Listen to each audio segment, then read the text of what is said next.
Hello friends, welcome to my YouTube channel. आज की इस वीडियो में हम स्टार्ट करने जा रहे हैं एक बहुत ही इंपॉर्टेंट टॉपिक जिसका नाम है वेव फंक्शन और उसको हिंदी में बोलते हैं तरंग फलन। क्वांटम मैकेनिक्स को समझने के लिए भाई वेव फंक्शन को समझना बहुत ही जरूरी है। तो स्टार्ट करते हैं वेव फंक्शन। वेव फंक्शन को दिखाया जाता है भाई महादेव के त्रिशूल से, यानी कि साइन से। तो ये हमारा वेव फंक्शन का साइन है। तो अब अच्छे से समझते हैं वेव फंक्शन क्या होता है, वेव फंक्शन कैसे इसको यूज करेंगे हम क्वांटम मैकेनिक्स को समझने के लिए। तो आप लोगों ने भाई अभी तक क्लासिकल मैकेनिक्स पढ़ी होगी। क्लासिकल मैकेनिक्स में हम क्या करते हैं, भी किसी पार्टिकल की पोजीशन और टाइम दोनों एक साथ बताते हैं। हम ऐसे ही बोलते हैं ना, भी टी इक्वल टू 3 सेकेंड पर हमारा पार्टिकल इतनी पोजीशन पर है, ऐसा बताते हैं। टी इक्वल टू 3 सेकेंड पर पार्टिकल हमारा एक्स इक्वल टू 4 मीटर पर है। टी इक्वल टू 5 सेकेंड पर हमारा पार्टिकल जो है कि वो 9 मीटर पर है। इस तरह से हम बताते हैं क्लासिकल मैकेनिक्स में, टाइम और पोजीशन का यूज करके। तो जब हम क्वांटम यूज कर रहे होंगे तो हमारा पार्टिकल क्या होगा, हमारे पार्टिकल के पास एक वेव नेचर होगा। हमने डी ब्रोई कंसेप्ट से पढ़ा था ना कि पार्टिकल भी एक वेव है। तो जब हमारा पार्टिकल वेव होगा तो वो इस टाइप बिहेव कर रहा होगा। तो हमें एग्जैक्ट नहीं पता कि किस टाइम पर हमारा पार्टिकल कहाँ है। पार्टिकल हमारा यहाँ भी हो सकता है, यहाँ भी हो सकता है, यहाँ भी हो सकता है। इस पूरे स्पेस में हमारा पार्टिकल कहीं भी हो सकता है। तो इसके बारे में जो भी डिटेल हमें देगा वो देगा हमें wave function. Without wave function हम पार्टिकल के बारे में कुछ नहीं बता सकते क्वांटम मैकेनिक्स में। तो वेव फंक्शन बहुत ही इंपॉर्टेंट टॉपिक है। तो स्टार्ट करते हैं। तो जैसा कि मैंने बताया कि क्वांटम मैकेनिक्स में किसी भी पार्टिकल की स्टेट हमें कौन बताएगा, वेव फंक्शन। ये बताता है हमें स्टेट ऑफ द पार्टिकल। इसको साइंस से दिखाते हैं।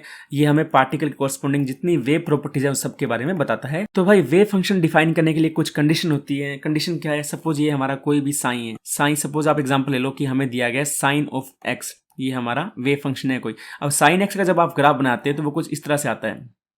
ये हमारा साइन एक्स का ग्राफ है, 0 पर 0 और π/2 पर 1 की वैल्यू देता है। ये हमारा साइन का ग्राफ होता है। ये हो गया हमारा साइन एक्स का ग्राफ, या आप इसको बोलो साइन एक्स का ग्राफ। तो इसकी कुछ कंडीशन है कि साइन एक्स हमेशा फाइनाइट होना चाहिए। फाइनाइट का क्या मतलब होता है कि हमारे पास कोई एक फिक्स वैल्यू आनी चाहिए। जैसा कि आप देख सकते हैं कि यहाँ पर एक्स के किसी भी मान के लिए साइन एक्स का मान फिक्स है। 0 से लेकर 1 के बीच में मान चेंज होता रहता है, तो मतलब फाइनाइट वैल्यू है। अगली कंडीशन होती है कि हमारा sine x should be single value. एक टाइम पर हमारे पास एक सिंगल वैल्यू आए, ऐसा ना हो कि एक टाइम पर दो वैल्यूज आ जाए। सपोज हमारे पास एक पार्टिकल यहाँ है और यहाँ ऐसे। अब x इजिकल टू 1 पर सपोज हमारे पास दो चीज़ें आ रही है। ऐसा कैसे पॉसिबल है कि हमारे पास दो वैल्यू आ जाए, तो ये पॉसिबल नहीं है। लेकिन यहाँ पर आप देख सकते हैं कि हर जगह सिंगल वैल्यू है, यहाँ भी सिंगल, यहाँ भी सिंगल। तो ये वेव फंक्शन की कंडीशन होती है कि हमारा वेव फंक्शन सिंगल वैल्यूड होना चाहिए। थर्ड कंडीशन है कि हमारा वेव फंक्शन कंटिन्यूस होना चाहिए।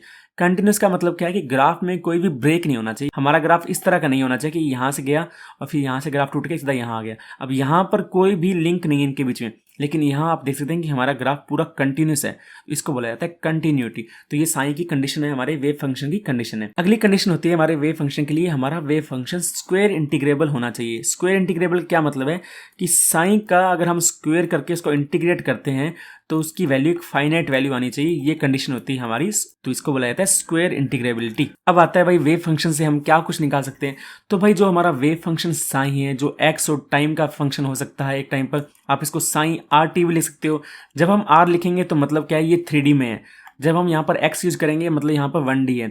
अगर हम सिर्फ साइन x यूज कर रहे हैं तब आप समझ सकते हो कि ये सिर्फ पोजीशन का फंक्शन है, टाइम का फंक्शन नहीं है।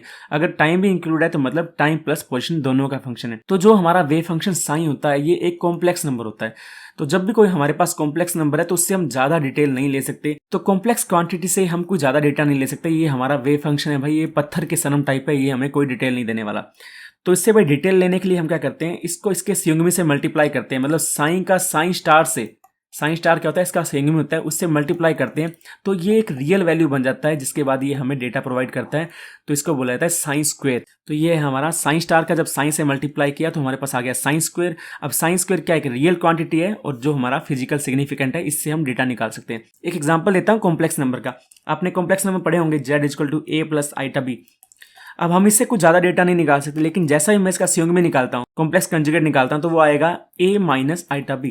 कंजुगेट का मतलब क्या होता है, आइटा को माइनस आइटा से रिप्लेस कर देते हैं हम। तो जब इसका z और z बार का मल्टीप्लाई करूंगा तो मेरे पास आ जाएगा a plus iota b into a minus iota b।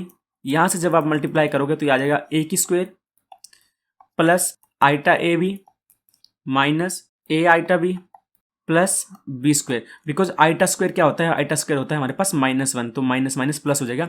तो यहां से हमारे पास क्या आ जाएगा, a square plus B square. ये आ गया हमारा जेड बार का मल्टीप्लाई। तो ये एक रियल नंबर है, रियल नंबर से हम ज्यादा डेटा निकाल सकते हैं, इसलिए हमारा साइन तो हमारे कुछ खास काम का नहीं आएगा, लेकिन जब साइन से हम साइन स्क्वायर निकालते हैं तो वो हमारे लिए बहुत इंपॉर्टेंट होता है, वो हमारे लिए फिजिकल सिग्निफिकेंट रहेगा, हम उसे सारा डेटा निकाल सकते हैं साइन स्क्वायर से। तो भाई साइन स्क्वायर को नाम दे दिया गया पोजीशन, प्रोबेबिलिटी, डेंसिटी, मतलब हिंदी में बोलते हैं इसको प्रायिकता घनत्व। ये क्या करता है, सपोज हमारे पास इस तरह का कोई ग्राफ है साइन का, तो ये हमारा पर यूनिट लेंथ, सपोज ये मेरा dx लेंथ है एक, तो dx लेंथ में पार्टिकल के पाए जाने की प्रोबेबिलिटी बताएगा, क्योंकि हमारा पार्टिकल एक टाइम पर कहीं भी रह सकता है ना, हमें एक्चुअल में पता नहीं पार्टिकल हमारा कहाँ है, लेकिन ये उसकी डेंसिटी बताता है कि पार्टिकल के इस रीजन में पाए जाने की कितनी प्रायिकता है, ये बताता है हमारा साइन स्क्वायर। इसको बोलते हैं पोजिशन, प्रोबेबिलिटी, डेंसिटी।